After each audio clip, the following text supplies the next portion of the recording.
Hi, I'm Father Anthony Hannon from Enviam Patches, and this is To Prepare His Way. Well, they've done it again. Michael Voris and Church Militant are continuing to push the envelope and contributing to breaking the codependency cycle, which I believe is the fundamental problem. I mean, besides, sin and the devil and the spiritual battle, all that type of thing.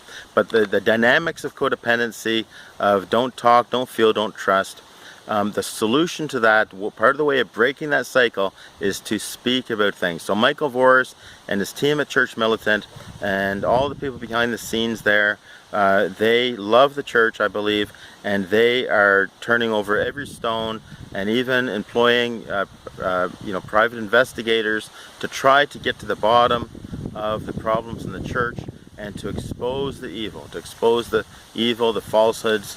And today, Michael Voris published a vortex, so he has Monday to Friday daily vortexes, which is kind of his rant, I suppose we could say.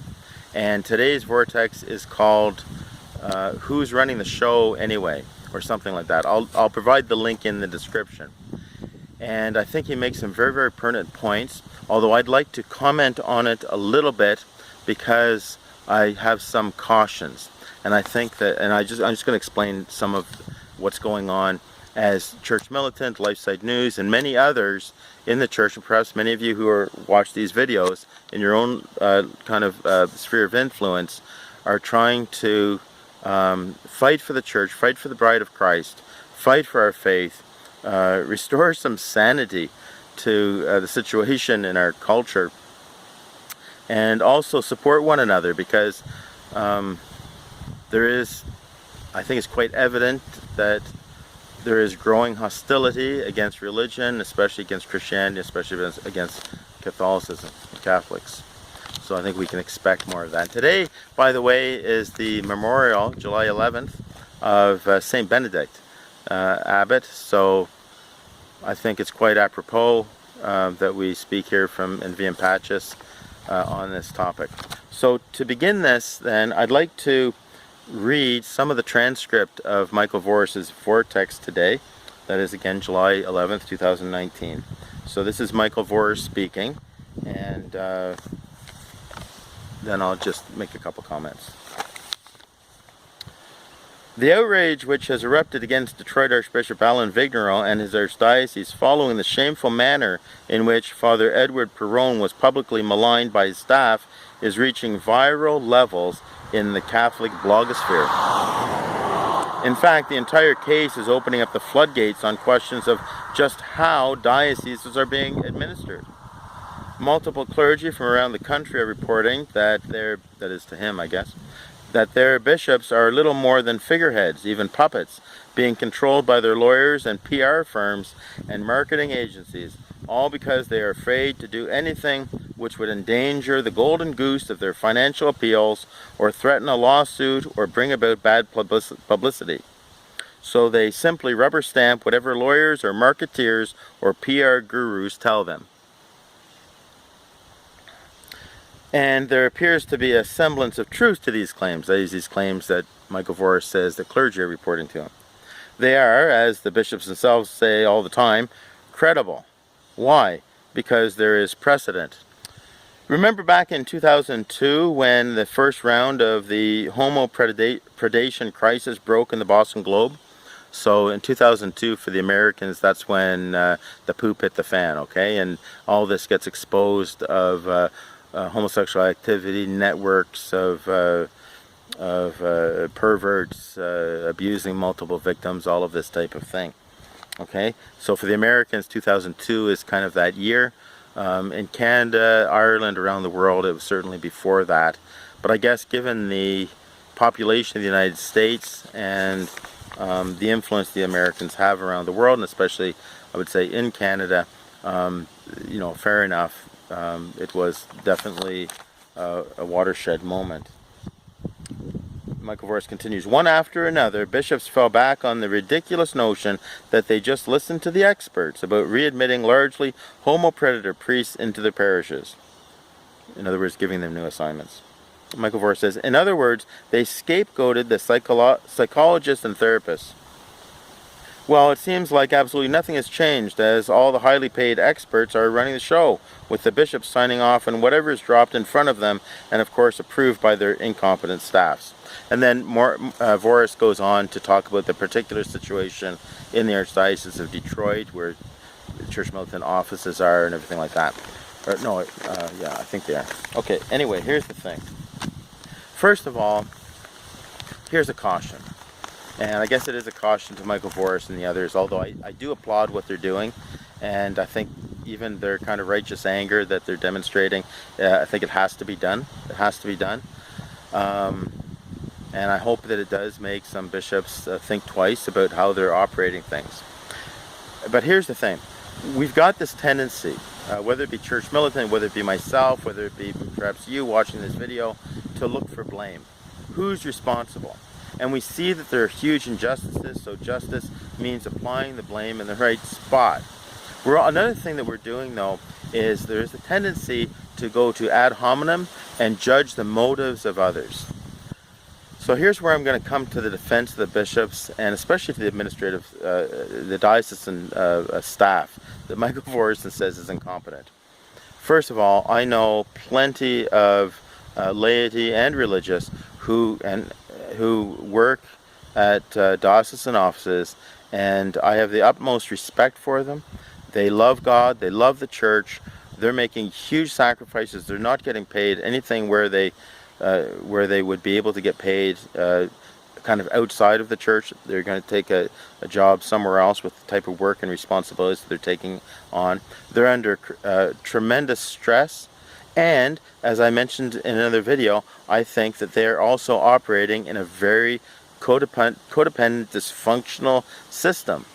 So it's very, very difficult for them. And it's just, I don't think that they're incompetent, but I do think that they are stuck in kind of that codependency, dysfunctional atmosphere. Okay. Similarly with the bishops, yes, and we've heard this many, many times in Canada as well, that in the past when a priest was, did terrible things, absolutely horrendous things, and they would send them off to treatment. Okay, so this is kind of, trying to help people, right? Trying to help people and send them off to treatment. And then yes, they apparently, this is the way it went, that they listened to the counselors, the psychologists, whoever it was, the doctors, who said that there was a very little chance of Father so-and-so reoffending, so the bishops gave them another assignment. And remember, in another video I said that when you take your codependency, your dysfunctional kind of unspoken rules of don't feel, don't trust, don't talk, and then you kind of graft that onto religious principles, then the codependency, the addictions, all of that becomes almost like dogma. So it's very, very hard for a religious person to break out of that. It would be, if they didn't give them a second, third, fourth, upteenth chance, it would be like they are being uncharitable and somehow contrary to the gospel. They would not be. They would, in their minds, they would think they would not be being good bishops or good priests or whatever. But there is a lot of criticism of the bishops saying that they just do what they want and they have an agenda, and we have this tendency right now with Taylor Marshall's book recently on infiltration to just see it like a massive conspiracy theories. And I don't think that's the case. I'm not denying that has not been, or maybe still is, some individuals or groups of individuals conspiring. Individuals meaning like at least two persons to be a conspiracy, right? To bring down the church or something like that. But I think there's a more human explanation for it, and this is why I call it codependency. I realize that very few maybe see it or want to see it, or you can't see it. I'm just saying this is the way I see it. Take it for what it's worth. I mean, it's not about me being right, but I think I am right. Well, whatever. But we shouldn't be demonizing other members of the body of Christ. I think that the bishops, in good faith, consult experts, which, yes, nowadays include lawyers and perhaps PR people, I don't know, human resources people. Um, and yes, I think that some bad decisions are being made. How many of us, priests and laity, would love to see our bishops exercise their legitimate authority as apostles, as successors of the apostles?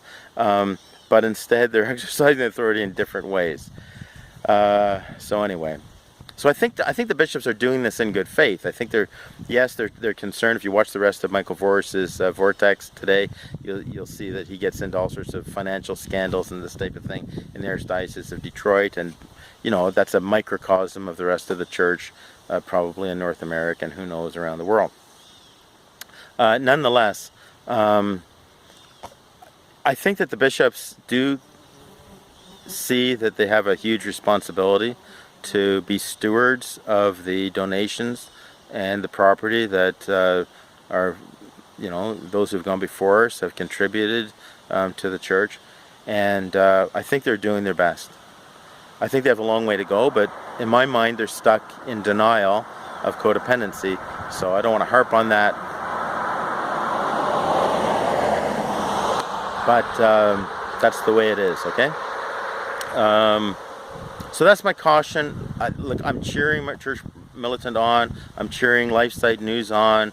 I'm cheering so many others who are trying to speak the truth. I believe that Michael Voris and his team at Church Militant love Jesus, love the church. I believe the same thing about LifeSite News and all these others. But I also believe that about the bishops and about their advisors, and we just need to stop demonizing people, okay? In the recovery movement, I'm going to call it, in recovery, right? We call it put principles above personalities. So, or take your own inventory. I take my own inventory. I don't have to take someone else's inventory. It's hard enough for me to figure out my own motives rather than let alone to try to figure out the motives of somebody else. So, keep up the good work, Church Militant. Keep up the good work, LifeSite News.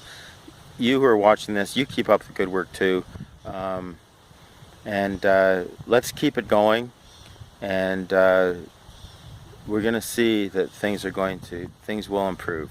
But we do have to stop all of these evils that Church Militant and others are exposing. And I'm behind them 100%. And please support them. Please, if you can, financially support Church Militant and LifeSite News. And while I'm talking about that, how about thinking about supporting in VM Patches? I don't have hundreds of thousands of viewers, so it's hard for me to just say, hey, if everyone just gave $1, I would be fine. We'd be fine for the whole year in VM Patches to build this place and do something beautiful for God. But yeah, so there's less people, so less individuals that are supporters of VM Patches. And if you want to do that, I'll leave a link in the description for that as well. And in the meantime, God bless you, and VM Patches into the way of peace. The truth will set you free, so don't be afraid.